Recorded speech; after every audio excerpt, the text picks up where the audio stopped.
When you share a reel to Pinterest, is it keyword optimized or do you have to go back in? Yes, you have to go back in. So a lot of people, I was just on a discovery call with a repurposing client, and she was like, yeah, so we have a blog that we are pushing all of the posts from the blog to Pinterest. That is what we're doing. And I said, that's not a good idea, because when you put your blog and you have those pin it images, right? You have a pin it image, you have like 3 or 4.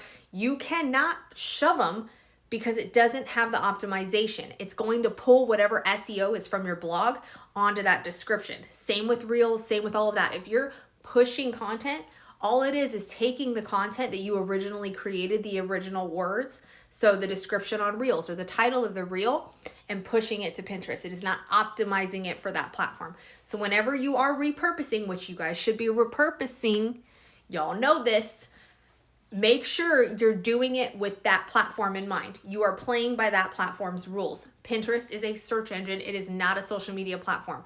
You have to make sure that everything that you do on Pinterest is SEO. Done and done. Best thing ever. Do I think you should put your reels on Instagram or on Pinterest? Yes, mandatory. Great idea. Do it.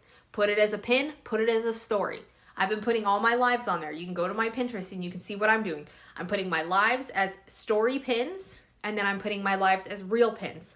I do a little tidbit because your pins or your story pins can only be like 15 seconds, I believe. And then I put the story or the real live on my actual Pinterest. So that way you have that. Then I put it on my blog and I put it on YouTube. That shit is everywhere. Y'all know I live by this. Make sure you are repurposing your content, but doing it with the right strategy in mind.